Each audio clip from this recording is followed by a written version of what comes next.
जय गुरु जी। वीडियो को लाइक कीजिए, चैनल को सब्सक्राइब कीजिए और बेल आइकन को प्रेस कर दीजिए ताकि आपको लेटेस्ट वीडियो के अपडेट्स मिलते रहें। दूसरों के भरोसे बैठे रहने से कुछ हासिल नहीं होता। जब तक खुद कर्म नहीं करोगे तब तक फल भी नहीं मिलेगा। जय गुरु जी। आज मैं आप सबके साथ जो सत्संग शेयर करूंगी वो आप सब में से ही एक हैं जिन्होंने हमारे साथ अपनी डिवाइन जर्नी शेयर करी है और हमें बहुत अच्छा लग रहा है कि आप सब हमें इतने प्यारे सत्संग भेज रहे हैं। ऐसे ही निरंतर सेवा करते रहे। आज जो आप सत्संग सुनोगे वो एक गुरु भक्त आंटी जी का है और आंटी जी अपना नाम गुप्त रखना चाहती हैं, जिसका हम सम्मान करते हैं। और आंटी जी दिल्ली से सत्संग बहुत ही सुंदर और महत्वपूर्ण और अद्भुत है आप सभी के लिए। जैसा आंटी जी ने हमारे साथ शेयर करा है वैसे ही आप सबके साथ इस सत्संग के माध्यम से आज मैं साझा करूंगी। इसलिए आप सब संगत सत्संग के अंत तक बने रहना और सत्संग को बहुत ध्यान से सुनना और सत्संग को बीच में ना छोड़े, क्योंकि सत्संग सुनने वाले का भी कल्याण होता है और सत्संग करने वाले का भी। और हो सकता है जो आज आप सत्संग सुन रहे हैं उससे आपको अपने कई सवालों के जवाब मिल जाएं। तो चलिए सत्संग शुरू करते हैं। जय गुरु जी, शुक्राना गुरु जी, अनंतम अनंतम शुक्राना गुरु जी, लख लख बार शुक्राना गुरु जी। गुरु जी के चरणों में कोटि कोटि प्रणाम। सारी संगत को जय गुरु जी। संगत जी, मैं आज आपसे पहली बार अपना सत्संग शेयर करने जा रही हूँ, क्योंकि मुझे नहीं पता कि आज किस तरह से गुरु जी ने मुझे आज्ञा दी कि हाँ तू अपना सत्संग शेयर कर। तो मैं आप सबसे अपना सत्संग शेयर करने जा रही हूँ और सत्संग शेयर करते वक्त मुझसे कोई भी भूल हो जाए तो मुझे माफ़ करना संगत जी, क्योंकि मैं गुरु जी के स्वरूप के सामने बैठी हूँ और मुझे नहीं पता कि मैं क्या बोल रही हूँ। जो मेरे मन में आ रहा है, जिस तरह से गुरु जी बुलवा रहे हैं, मैं वैसे ही अपना सत्संग शेयर कर रही हूँ। तो गुरु जी का सत्संग शेयर करने से पहले मैं सबके साथ मंत्र जाप करना चाहूँगी। ओम नमः शिवाय, शिव जी सदा सहाय। ओम नमः शिवाय, गुरु जी सदा सहाय। ओम नमः शिवाय, शिव जी सदा सहाय। ओम नमः शिवाय, गुरु जी सदा सहाय। जय गुरु जी संगत जी, जय गुरु जी। तो संगत जी, मैं गुरु जी के साथ कनेक्टेड नहीं बोल सकती, बट गुरु जी के बड़े मंदिर मैं काफ़ी टाइम से जा रही हूँ और वहाँ पर मैं जाके मैं लंगर प्रसाद चखती हूँ, गुरु जी के दर्शन करती हूँ, चाय प्रसाद चखती हूँ, बट कनेक्शन नहीं था मेरा कहीं पर भी। काफ़ी सालों से मैं जब गुरु जी बुलाते मैं जाती हूँ, मेरी फैमिली में जब कोई जाता है मैं उनके साथ चली जाती हूँ इस तरह से, लेकिन कनेक्शन कभी भी फील नहीं हुआ। और ना कनेक्शन उस तरह से बना कि मैं एक कनेक्टेड हूँ और मैं बड़े मंदिर जा रही हूँ कि हाँ मुझे गुरु जी के दर्शन करने ही करने। जैसे मुझे किसी ने बोला चलना है गुरु जी के बड़े मंदिर, तो मैंने कहा हाँ चलो। कनेक्शन नहीं था, बट चलो वहाँ पे सब मत्था टेकना सब कुछ करना, बट वो फील नहीं था। तो एक बहुत सारी पुरानी बात है संगत जी जो मुझे याद है। अभी मैं अपनी फैमिली के साथ गुरु जी के बड़े मंदिर गई, तो वहाँ पर जब हमने दर्शन कर लिए, मत्था टेक लिया, लंगर प्रसाद चख लिया, चाय प्रसाद चख लिया, जब हम दर्शन करके बाहर आए तो मैं और मेरी सिस्टर, सॉरी संगत जी मैं सिस्टर बोल रही हूँ, मेरी आंटी जिनका नाम नमिता है, हम दर्शन करने के बाद बाहर आए तो हम दोनों आपस में बात करें तो हमने बोला हमें तो गुरु जी ने कभी दर्शन नहीं दिए, हमें भी गुरु जी का स्वरूप चाहिए। तो हमने जस्ट बोला ही था तो साथ में ही एक अंकल जा रहे थे, उन्होंने मुझे और मेरी आंटी को दोनों को पॉकेट स्वरूप दिया और तब से लेकर अब तक पॉकेट स्वरूप मैं जो है गुरु जी का अपने पर्स में रखती हूँ। और मैं कहीं भी जाती हूँ मोस्टली पर्स अपना कैरी करती हूँ, तो उस पर्स में मेरा पॉकेट स्वरूप गुरु जी का पॉकेट स्वरूप होता है। तो संगत जी मैं ये बताना चाहती हूँ कि ऐसी मेरी जर्नी है कि जिसमें मैं कनेक्टेड नहीं थी, बट मैं जाती थी गुरु जी के दर्शन करने। वो किस तरह से जाती थी, गुरु जी मुझे कैसे बुलाते थे, तो मैं तो ये कहूँगी संगत जी कि गुरु जी मुझसे कनेक्टेड नहीं थे। वो एक अंदरूनी कनेक्शन जो होता है वो नहीं था, बट कुछ तो था जिसकी वजह से गुरुजी मुझे बुलाते थे, बट मैं समझ नहीं पाती थी। और मेरे दिमाग में भी नहीं होता था कि मेरे को, होता था कि ठीक है सब जा रहे हैं मेरे को जाना है, वो सब जा रहे हैं मेरे को अच्छा लगता था, लेकिन वहाँ जाना तो मैं चली जाती थी। तो कुछ सालों की बात है संगत जी कि 2018 से पहले की इतनी बात होगी, मेरे पास गुरुजी का स्वरूप भी था। छोटा स्वरूप नहीं कह सकते, ज्यादा बड़ा नहीं था, ज्यादा छोटा नहीं था, मीडियम साइज था और येलो चोले में था। तो वो स्वरूप हमारे घर में था, तो उस स्वरूप के आगे मैं मत्था टेकती थी, सब कुछ था, बट वो कनेक्शन आई डोंट नो, मुझे नहीं पता कि वो कनेक्शन था या नहीं, क्योंकि कभी मैंने उस तरह से फील ही नहीं किया था कि वो कनेक्शन है। तो संगत जी मेरी तो इसके बाद क्या हुआ कि मेरी 2018 में शादी हुई थी। शादी जब मेरी हुई तो मैं गुरुजी का स्वरूप अपने साथ ले गई थी। तो मेरी जो शादी हुई उसके कुछ टाइम बाद मेरा डाइवोर्स हो गया और डाइवोर्स के बाद मैं संगत जी इतना परेशान इतनी प्रॉब्लम्स लाइफ में, इतनी प्रॉब्लम्स की आप समझ सकते हैं एक डाइवोर्स के बाद जो जिंदगी को हैंडल करना, जिंदगी को जीना कितना टफ सा होता है, वो सब पल मैंने संगत जी अपनी लाइफ में देखे, अपनी लाइफ में मैंने हैंडल किए। तो जब मैं वापस डाइवोर्स के बाद या डाइवोर्स से पहले मैं अपनी फैमिली के पास वापस आ गई थी, वो मेरे को अपने घर पे ले आए थे मेरे फादर मदर। तो उसके बाद मैं गुरुजी का स्वरूप भी साथ में ले आई अपने। तो उसके बाद भी मैं स्वरूप लेके आई, और स्वरूप हमने ऐसे मतलब घर में रख दिया, और मैं हर रोज़ कहीं पे भी जाना आना बस मैं हाथ जोड़ के जाती थी, जय गुरु जी बोल के जाना, जय गुरु जी बोल के आना, मतलब इस तरह से करती थी। बट कनेक्शन तब भी नहीं था। वो क्या था मुझे नहीं पता, संगत जी, गुरु जी मेरे साथ थे। अंदरूनी फील नहीं था, बट था जैसे मैं भगवान को पूजती हूँ, मैं शिव जी को पूजा करती हूँ, मैं विष्णु भगवान जी की पूजा करती हूँ, तो इस तरह से मैं कहीं भी जाती थी, मैं जय गुरु जी बोल के जाती थी। जय गुरु जी बोल मतलब घर आती थी, जय गुरु जी पहले माथा टेकती थी, क्योंकि वो स्वरूप सामने ही था। एंड मतलब जैसे मैं ऊपर, हम फर्स्ट फ्लोर पे रहते, जैसे मैं एंट्री करती थी तो अपने कमरे में आती थी तो वो स्वरूप सामने ही था, तो मैं माथा टेक लेती थी। तो इस तरह से चला। लेकिन अब मैं और कभी भी मुझे मतलब ऐसे नहीं हुआ कि मुझे गुरुजी के सपने आए हो या कुछ भी इस तरह से था। बस मैं जाती थी, बड़े मंदिर जाती थी और सब करती थी, बट सपने मेरे कभी कुछ नहीं आया, कनेक्शन कभी फील नहीं हुआ था। और फिर मेरी सिस्टर्स बोलती थी, मतलब सॉरी संगत जी, मेरी आंटी जो थी, मतलब मेरी दो सिस्टर्स हैं, भावना दी एंड अमिता दी, तो वो बोलते थे कि तू गुरुजी से कनेक्ट हो, तू गुरुजी को मान।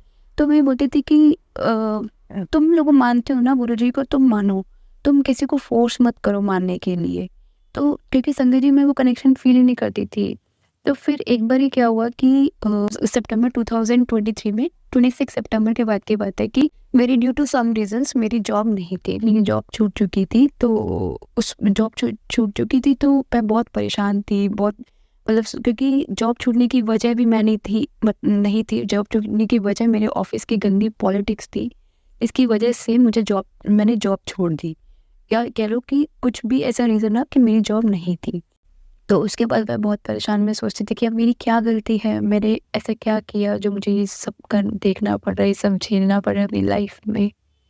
तो उसके बाद पता नहीं संगत जी, एक दिन मैं बैठी हुई थी तो मुझे ना फ्रेग्रेंस आई, गुलाब के फूल की फ्रेग्रेंस आई, खुशबू आने लगी, मुझे 2 दिन तक आती रही। तो मैंने सोचा पता नहीं खुशबू कहाँ से आ रही है, मुझे समझ में ही नहीं आ रहा था कि खुशबू कहाँ से आ रही है।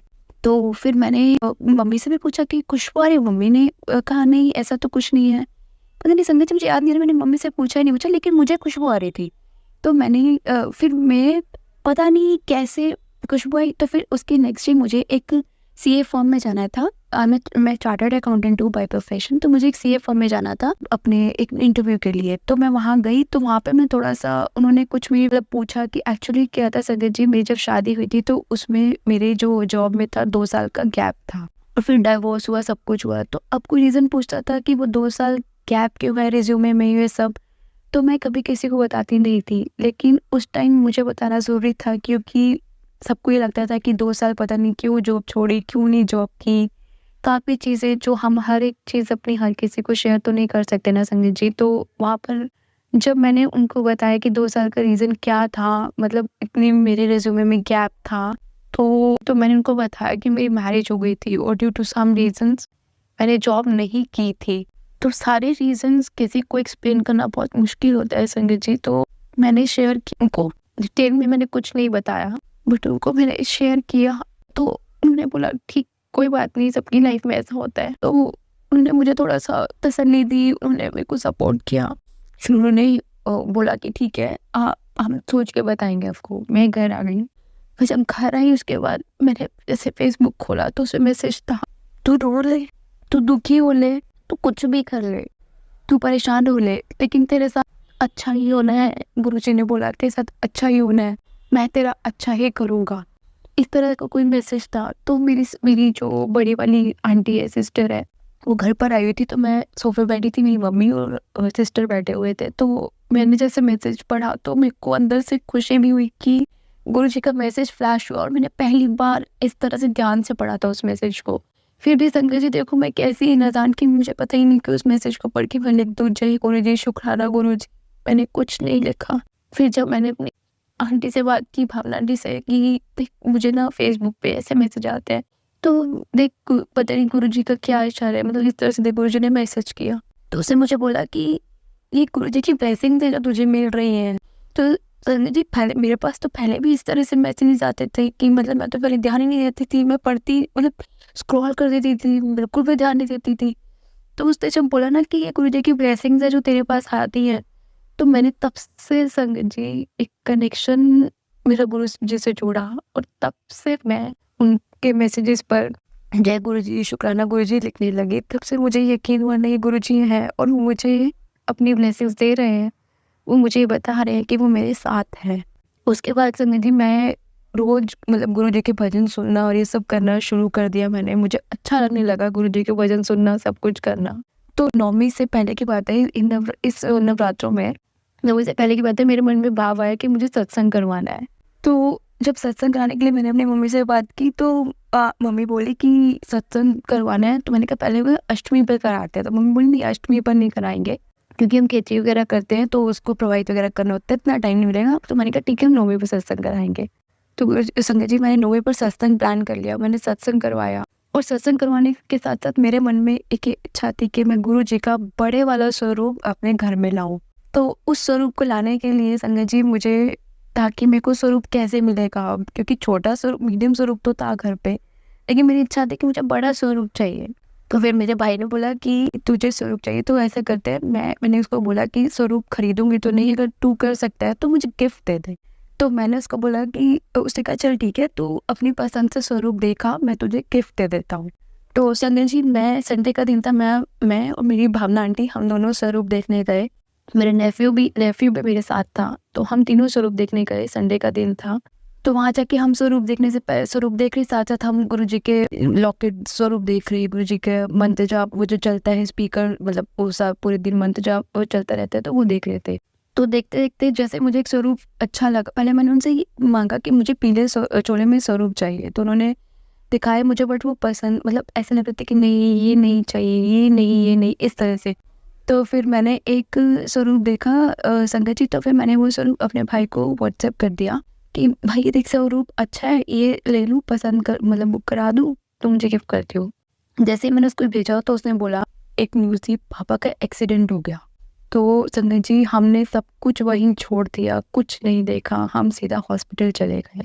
मेरे पापा के लेफ्ट हैंड पे थोड़ा सा शोल्डर पे फ्रैक्चर हुआ, बोन फ्रैक्चर हुआ, तो इस तरह से। बट गुरुजी की कृपा रही, क्योंकि मेरे और हाँ संजय जी उससे पहले मेरे को एक दिन पहले ये आया था, मेरे पापा ने ना कहीं से छलांग मार दी, पापा कहीं से गिर गए हैं, और इस तरह से नेगेटिव मैसेज आया था बहुत। और मेरे मन में विश्वास था कि अगर कुछ ऐसा हुआ भी है तो कुछ ज़्यादा मतलब बुरा नहीं होगा, सब गुरुजी ने बहुत छोटे में कष्ट काट दिए हैं पापा के।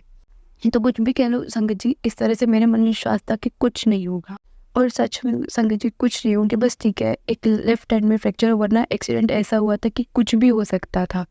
तो मैं गुरुजी का बहुत शुक्राना किया, मैंने इतना शुक्राना किया कि क्योंकि मुझे विश्वास था। तो फिर ये सब हुआ। उसके बाद संगत जी जब पापा घर आए तो फिर सत्संग तो नौमी वाले दिन था, फिर हमने सत्संग करवाया। और सत्संग से पहले संगत जी जैसे मैंने बताया कि मैं चाहती थी कि मैं एक बड़ा स्वरूप घर पे लेकर आऊँ।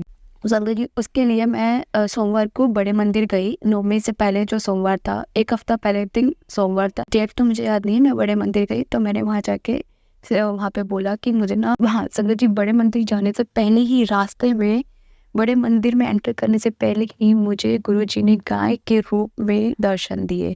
गाय के रूप में कैसे संगत जी, हम जा रहे थे, मैं और मेरे एक फ्रेंड अंकल थे गाड़ी में, तो हम जा रहे थे, तो मंदिर से थोड़ा सा ही पहले एक वाइट कलर की गाय जो है गाड़ी के आगे खड़ी हो गई। ठीक है, वो हमें निकलने ही ना दे साइड से। और जैसे ही वो खड़ी हुई, जिस साइड मैं बैठी थी, मेरे अंकल गाड़ी चला रहे थे, जिस साइड मैं बैठी थी आगे लेफ्ट साइड पे, गाय उस साइड आई, उसने गाड़ी के शीशे को लिक किया, ब्लेसिंग्स दी मुझे और चली गई। तो मैं इतनी खुश संगत जी कि मुझे गुरुजी ने गाय के रूप में दर्शन दिए, मैं बहुत खुश। तो बस मैं फिर उसके बाद हम बड़े मंदिर गए। बड़े मंदिर जाते ही मैंने सबसे पहले पूछा कि मुझे स्वरूप चाहिए, बड़ा स्वरूप। तो वहाँ पे जो स्वरूप देते हैं उन्होंने बोला कि बड़ा स्वरूप तो ऐसे नहीं मिलता। मैंने कहा मेरे घर सत्संग है, मुझे बड़ा स्वरूप चाहिए, तो आप मुझे बड़ा स्वरूप दे दो। तो वो कहते हैं ऐसे नहीं मिलता, आपको इन्विटेशन दिखाना पड़ेगा। सॉरी संगत जी, आपको पहले से बुकिंग करानी पड़ती है, 15 दिन पहले टोकन लेना पड़ता है। तो मैंने उनको बोला कि अंकल मेरे घर में सत्संग है नौवे वाले दिन, तो मुझे तो स्वरूप चाहिए। वो कहते ऐसे नहीं मिल सकता। तो मैं थोड़ा सा ना हो गई, उदास हो गई। फिर मैंने गुरुजी से प्रेयर की, गुरुजी आप तो जानते हो ना, मैं झूठ नहीं बोल रही हूँ, हम जानते हो मेरे घर सत्संग है, मुझे स्वरूप चाहिए। तो संगत जी मैंने दर्शन किए, मैंने चाय प्रसाद, मंडे था तो चाय प्रसाद मिलता है, चाय प्रसाद लिया, दर्शन करके मैं बाहर आ गई, मुझे स्वरूप नहीं मिला। फिर संगत जी जब हम शटल लेके जाते हैं तो मैंने वहाँ पर पता नहीं एक आंटी ने मुझसे पूछा या मैंने आंटी से पूछा, मुझे एग्जैक्टली याद नहीं है। तो उन्होंने बोला कि वो फरीदाबाद रहती हैं और उनके वहाँ पर जो है जो भी सत्संग करते हैं उनके वहाँ पे बड़े स्वरूप होते हैं। तो मैंने कहा कि ठीक है आंटी, आप मुझे ना नंबर शेयर कर दो अपना, तो मुझे ना आप कुरियर करा देना बड़ा स्वरूप नवमी से 1-2 दिन पहले, ताकि मैं उसको फ्रेम करवा पाऊँ और उसको अपने स्वरूप को गुरुजी को अपने घर ले जा पाऊँ। तो हमने वहाँ पर नंबर एक्सचेंज के लिए संगत जी, नंबर एक्सचेंज करने के बाद जैसे ही मैं बाहर निकली, तो शटल से हम पार्किंग में गए, हमने अपनी गाड़ी उठाई और जैसे ही मैं मंदिर से बाहर निकली तो एक मेरे अंकल हैं गौरव नंदा जी, जो वहाँ पे सेवा करते हैं बड़े मंदिर में। तो मैंने उनको फ़ोन किया, मैंने कहा भैया आज तो स्वरूप नहीं मिला और सत्संग है, मुझे स्वरूप चाहिए। मैं उनसे ज़िद करने लगी। तो मंदिर में ही मैंने उनको फ़ोन कर दिया था, जब मैं मंदिर में दर्शन करने के लिए गई थी, मैंने उनको फ़ोन कर दिया था कि भैया मुझे आज बड़ा स्वरूप चाहिए, मुझे मतलब आपको पता है सत्संग है, मुझे बड़ा स्वरूप लेके ही जाना है। तो संगत जी क्या करते, फिर नहीं मिला। फिर जैसे ही मैंने गाड़ी उठाई अपने घर आने के लिए, अंकल ने मेरी गाड़ी चलाई और हाँ अपने घर आने लगे, तो गौरव अंकल का फ़ोन आ गया कि शिल्पा स्वरूप मिल गया। मैंने कहा नहीं मिला। फिर वो बोलते कि तू ऐसा कर, वहाँ पर आगे जब आएगी ना तो आगे तेरे को एक सेवादार की गाड़ी मिलेगी, उसमें एक अंकल हैं जिनके पास स्वरूप है, तो उनसे बड़ा स्वरूप ले ले। तो संगत जी मैं इतनी खुश हुई, मतलब मैं सोच रही कि मतलब कैसे हो गया ये, मतलब मैं जिस चीज़ को तरस रही थी कि मुझे गुरुजी का स्वरूप, बड़ा स्वरूप चाहिए, वो उन्होंने बोला कि तू उस अंकल से ले ले। तो मैं फटाफट से उनकी गाड़ी तक पहुंची संगत जी, मैंने उनसे स्वरूप लिया और लाल चोले में गुरुजी का स्वरूप मुझे मिला। तो मैं स्वरूप लेके, और संगत जी सबसे बड़ी बात, जिस गाड़ी से मुझे स्वरूप मिला उस गाड़ी का नंबर था 0707 और पता नहीं 707 था उस गाड़ी में के नंबर में। तो मैं बहुत खुश संगत जी, मैं इतनी खुश हुई, मैं इतनी खुशी घर अपने आई और स्वरूप गुरुजी का स्वरूप लेके आई। फिर मैंने उस गुरुजी के स्वरूप को अगले दिन फ्रेम करने के लिए दिया और फ्रेम करने के बाद संगत जी क्या हुआ कि फिर मैं मतलब सत्संग की तैयारी करने में लग गई। मैंने गुरुजी का स्वरूप फ्रेम करने के लिए दिया और जो बाकी जो सत्संग के लिए मुझे सामान वगैरह चाहिए था मैं उसकी परचेजिंग करने लगी। तो संगत जी क्या हुआ, जिस दिन मैंने गुरुजी का स्वरूप दिया उस दिन शाम को ही मुझे स्वरूप वापस मिलना था। तो मैं अपने शाम को अपने अंकल के साथ, अपने ब्रदर के साथ वहाँ गई शॉप पे स्वरूप लेने।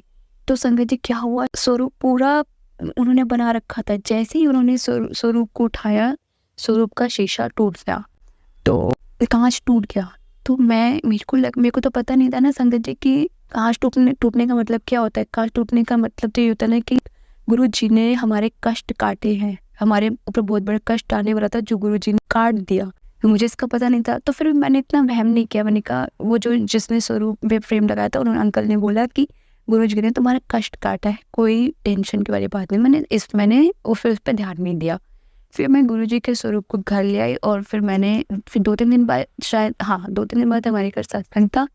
फिर मैंने गुरुजी के स्वरूप को बैंड बाजे के साथ और फूलों के साथ गुरुजी के स्वरूप का घर से मतलब एक रूम से बाहर ले गई। फिर मैं उनका स्वागत करते हुए हमने गुरुजी को विराजमान कर दिया सत्संग में। तो इस तरह संगत जी सत्संग हुआ। सत्संग में हमें ओम के दर्शन हुए, बहुत अच्छा रहा सत्संग मेरा।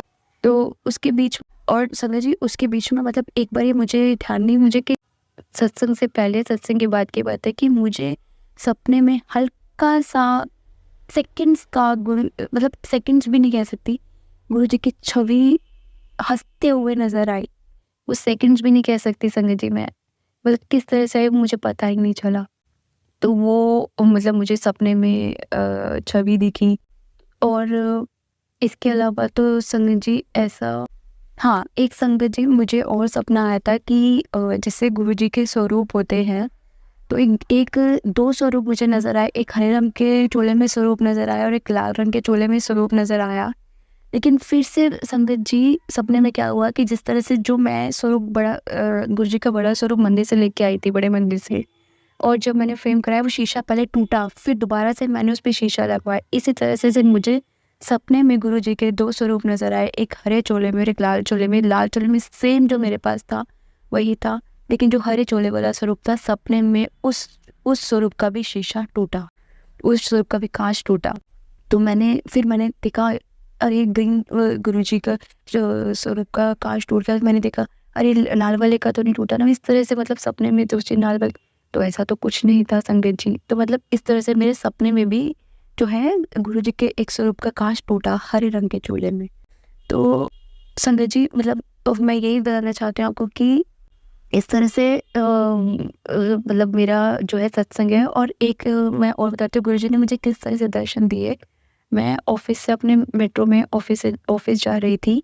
तो ऑफिस जाते-जाते ना मतलब मेट्रो के शीशे से मुझे बाहर हरे रंग की तितली नज़र आई। तो संगत जी मैं आज इस बात के लिए बहुत पछताती हूँ कि मुझे पता ही नहीं था कि गुरुजी तितली के रूप में दर्शन देते हैं। तो मैंने तितली को देखा, मैंने कुछ नहीं बोला, जय गुरुजी, शुक्राना जी, कुछ नहीं बोला क्योंकि मुझे लगा तो तितली है। मुझे नहीं पता था कि उन्होंने मुझे दर्शन दिए। तो मैं आज तक इस बात का पछतावा करती हूँ संगत जी कि मैं उस टाइम गुरुजी को क्यों नहीं पहचान पाई। और गुरुजी के मेरे मैसेजेस पे आते थे, कुड़िए तो मैंने पहचानदी नहीं, कद तक ऐसे चलेगा, कद तक ऐसे चलेगा। इस तरह से आए मेरे पास मैसेजेस गुरुजी के। तो फिर मैं अब तब से अब तक मैं यही जानती हूँ संगत जी कि हमें गुरुजी से कुछ नहीं माँगना चाहिए। हमें गुरुजी को बस मानना चाहिए। बट फिर भी हम कई बारी इतनी वो करते हैं ना कि हम अपनी चीज़ों को भगवान से आगे मनोकामना करते-करते इतने टाइम हो जाता है कि कई बारी होता है कि नहीं, बस अब हमें वो चाहिए जो चीज़ हम चाहते हैं अपनी ज़िंदगी में। तो इस तरह से संगत जी फिर मैंने ना गुरुजी से तब से मैं फिर प्रार्थना करने लगी, गुरुजी प्लीज़ मुझे वो तितली रूप में दर्शन दो, प्लीज़ मुझे तितली रूप में दर्शन दो। उन्हीं मैसेजेस पे आते थे, मैं तुझे तितली रूप में दर्शन दूँगा, मैं तुझे कबूतर रूप में दर्शन दूँगा और इस तरह से। तो संगत जी बट तितली रूप में मुझे आज तक दर्शन नहीं हुए उसके बाद। तो मैं सोचती हूँ कहीं गुरुजी उस बात से नाराज़ तो नहीं मुझसे कि मुझे तितली रूप में दर्शन नहीं हुई। लेकिन ऐसा तो शायद मुझे नहीं लगता कि गुरुजी नाराज़ हों। तो बट मैं अब तो संगत जी मैं बस यही कहना चाहती हूँ कि ना हमें जो है गुरुजी से कुछ माँगना नहीं चाहिए, मानना चाहिए। संगत जी जैसे मैंने आपको बताया कि मेरा डिवोर्स हो चुका है, मेरी शादी हुई थी। तो मैंने उसके बाद संगत जी ऐसी-ऐसी चीज़ें अपनी लाइफ़ में देखी, ऐसी-ऐसी चीज़ें, इतना डिप्रेशन, इतना स्ट्रेस सब कुछ देखा। उसके बाद मतलब मैं ऐसे रोती थी संगत जी कि मतलब जिसका कोई मतलब मैं आपको एक्सप्लेन नहीं कर सकती कि मैंने कैसी-कैसी सिचुएशंस, कैसी-कैसी चीज़ें हैंडल की, लोगों ने मुझे कितना गलत समझा और ये सब चीज़ें मेरी लाइफ में हुई। तो मैं ये मानती हूँ कि जब सही टाइम आता है गुरुजी भी हमारा हाथ तब थामते हैं, हमारी बात तब पढ़ते हैं, जब उनको पता होता है कि मेरे बच्चों को मेरी बहुत ज़रूरत है। तो इस तरह से जब गुरुजी के साथ मेरा कनेक्शन तब फ़ील हुआ जब जिस दिन मैंने वो फ़ेसबुक पे मैसेज पढ़ा कि तू जितना मर्ज़ी रो ले, तू जितना मर्ज़ी परेशान हो ले, तेरे साथ मैं चंगा ही करना है, तेरे साथ मैं अच्छा ही करना है। तब से मैं गुरुजी के साथ और उससे पहले मुझे जैसे फ्रेग्रेंस आती थी, तो भी मैं कनेक्टेड फ़ील होने लगी। तो और संगत जी एक चीज़ मैं आपसे वो कहना चाहूँगी कि बस हमें जो है यही करना है कि गुरुजी से माँगना नहीं है, गुरुजी को मानना है। बट विश्वास रखना है। कई बारी मैं भी संगत जी ऐसे हो जाती हूँ कि नहीं गुरुजी मेरी नहीं सुन रहे। मैं गुरुजी को बोलती तितली रूप में दर्शन दो, गुरुजी ने कहा था मैसेज पे देंगे बट उन्होंने दर्शन नहीं दिए। तो संगत जी बस हमें थोड़ा-सा हाँ, हम भी नाराज़ हो जाते हैं गुरु जी से। जैसे संगत जी आज मैं अपना सत्संग शेयर कर रही हूँ, आज मैं नाराज़ थी गुरुजी से थोड़ा-सा क्योंकि मैंने उनको बोला था कि गुरुजी अपनी तितली रूप में दर्शन दो, आपने मैसेज से तो अपनी तितली रूप में दर्शन दिया। आप जिस रूप में चाहो मुझे उस रूप में दर्शन दो, लेकिन प्लीज़ मुझे दर्शन दो। तो आज तक मुझे तितली रूप में दर्शन नहीं हुए बट मैं जानती हूँ गुरुजी मुझे दर्शन ज़रूर देंगे। और संगत जी हाँ, एक चीज़ मैं आपसे और शेयर करना चाहती हूँ, मैं भूल गई शेयर करना। वो ये है कि संगत जब मेरे को बड़े मंदिर से जो वो गौरवनंदा अंकल के जो अंकल थे, फ्रेंड थे, उनके थ्रू मुझे जो है स्वरूप मिला था। बड़ा स्वरूप मिला था। तो संगत जी क्या हुआ स्वरूप लेते जैसे मैं गाड़ी में बैठी मैं बहुत खुश कि हाँ मुझे स्वरूप मिल गया फाइनली। और जिस गाड़ी से मिला उस गाड़ी का नंबर भी साथ से था और इस तरह से। तो मैंने जैसे ही फेसबुक खोला उस पे मैसेज आया, देखी मेरी प्लानिंग, मतलब इस तरह से कि देखी मेरी प्लानिंग। तो आई वाज शॉक्ड संगत जी कि गुरुजी ये बोले देखी मेरी प्लानिंग, तू मेरी प्लानिंग को नहीं समझ सकती, इस तरह से मेरा मैसेज था।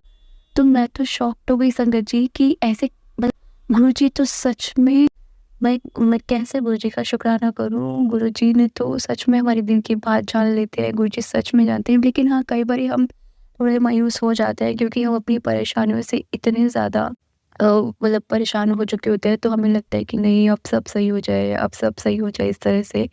लेकिन मैं जानती हूँ संजय जी, हम सबको पेशेंस रखना चाहिए, चाहे कोई भी परेशानी हो ज़िंदगी में। मैंने भी अपनी लाइफ में बहुत परेशानी देखी है, बहुत परेशानी हैंडल की है। गुरुजी ने, भगवान शिव जी ने, विष्णु भगवान जी ने, मतलब सब ने, भगवान जी ने मेरा साथ दिया। मैंने सबकी पूजा की और अपने इस कष्ट भरे जो टाइम था मेरा पिछले कुछ सालों का मैंने वो निकाला। तो ये तभी निकाल पाई मैं संगत जी, क्योंकि भगवान जी का साथ था, हाथ था मेरे सर पर। तो मैं बस यही कहूँगी कि ज़िंदगी में कुछ भी प्रॉब्लम्स आए तो हमें जो है पेशेंस रख के उस चीज़ को हैंडल करना चाहिए। हमें जो है, मतलब मैं जानती हूँ कि वो दर्द उस टाइम में बहुत मुश्किल होता है हैंडल करना, जो हम प्रॉब्लम्स में करते हैं, लेकिन हम उससे काफ़ी कुछ सीखते भी हैं। और गुरुजी काफ़ी लाइफ के एक्सपीरियंसेस भी देते हैं, गुरुजी परीक्षा भी लेते हैं। तो इसलिए जो होता है, मैं ये मानती हूँ संगत जी कि जो होता है ज़िंदगी में बहुत अच्छे के लिए होता है। और जो मेरी लाइफ के एक्सपीरियंसेस रहे संगत जी, वो लाइफ के एक्सपीरियंसेस ने मुझे कुछ सिखाया ही है। मतलब मेरे को पीछे नहीं लेके गए, वो मुझे आगे ही बढ़ाया। और मैं चाहती हूँ कि गुरुजी ने अब मेरा हाथ थामा है तो वो मुझे मेरी ज़िंदगी में आगे बढ़ाए। मेरी अच्छे से घर में मतलब अब मैरिज हो और जो भी मेरी लाइफ पार्टनर हो बहुत अच्छा हो, सब कुछ अच्छा हो, मैं अपनी प्रोफेशनल लाइफ में आगे बढ़ूँ।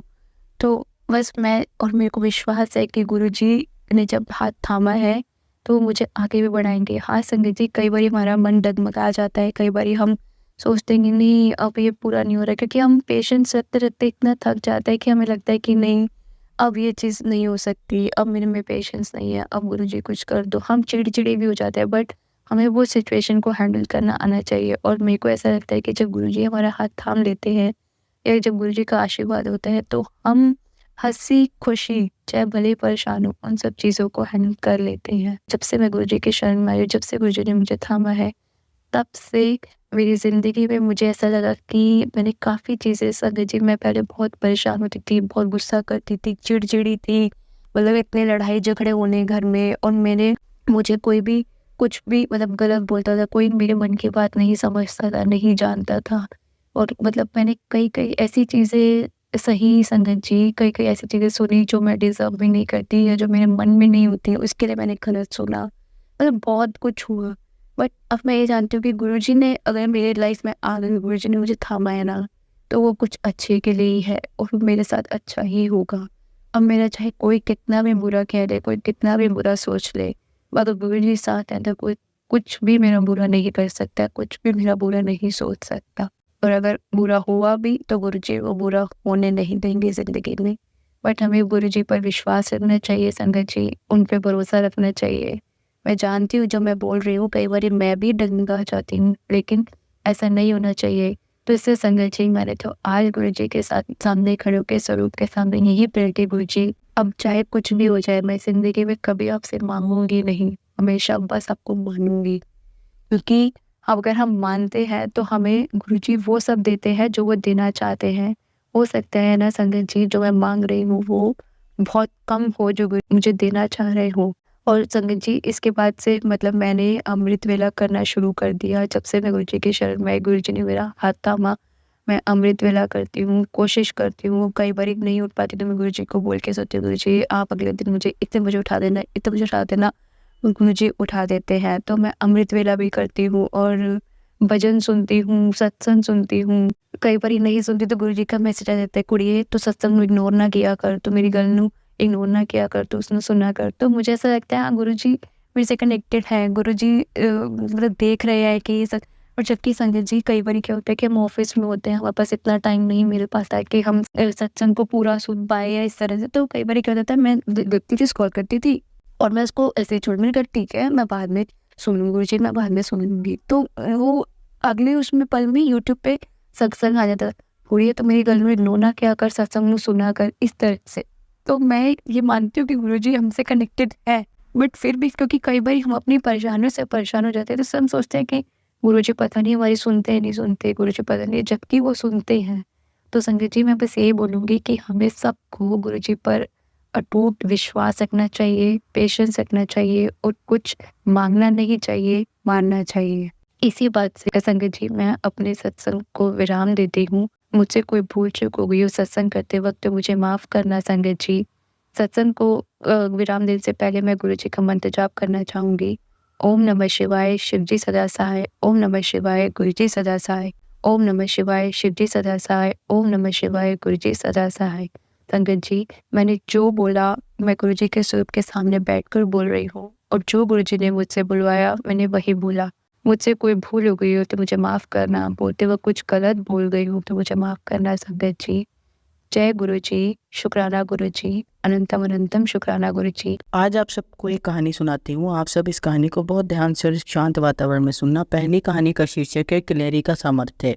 राम सेतु पुल के निर्माण के वक्त जब सभी वानर सेना मिलकर राम नाम के पत्थरों को समुद्र में डाल रही थी तो उस वक्त एक छोटी सी गिलहरी उन वानरों के साथ मिलकर समुद्र में छोटे छोटे पत्थर डाल रही थी। एक बंदर की नज़र उस पर पड़ी और उसने उस गिलहरी से बोला कि तुम्हारे छोटे से पत्थर से पुल जल्दी थोड़ा ना बन जाएगा। ऐसा कहकर उसने उस गिलहरी को पकड़ा और दूर फेंक दिया। इस बात से गिलहरी रोने लगी और श्री राम के पास जाकर उसने सारी बात बताई। श्री राम हमेशा विनम्र रहते थे तो उन्होंने इस बंदर को अपने पास बुलाया और उससे कहा कि तुम बड़े हो इसलिए तुम ज़्यादा बड़े पत्थर उठा सकते हो। इसका मतलब ये नहीं कि सिर्फ तुम ही काम करने के योग्य हो। गिलहरी में जितनी शक्ति है वो उतनी ही शक्ति से काम कर रही है, उसकी योग्यता भी उतनी ही है जितनी तुम्हारी। और फिर श्री राम गिलहरी के ऊपर अपनी उंगलियां फिराते हैं। अपने गिलहरी के ऊपर 3 निशान देखे होंगे। कहा जाता है वो श्री राम की उंगलियों के निशान हैं। अब सीख जो हमें इस कहानी से मिलती है, छोटी सी कहानी सिखाती है कि योग्यता और सामर्थ्य हर किसी में बराबर होती है, लेकिन फिर भी हम चीज़ें करना नहीं चाहते और कामयाब होने के सपने देखते रहते हैं। कामयाब होने के लिए मायने नहीं रखते आप में कितना किया, मायने ये रखता है कि आप कितना कर सकते हो। हमें कई बार ये लगता है कि हमने बहुत कुछ किया लेकिन फिर भी हम नाकामयाब ही रहे। एक सच ये भी होता है कि हमने अपनी कैपेबिलिटीज़ के लायक बहुत काम किया होता है और हम उससे ज़्यादा करने की इच्छा नहीं रखते। जय गुरु जी। अब मैं आपको दूसरी कहानी सुनाती हूँ।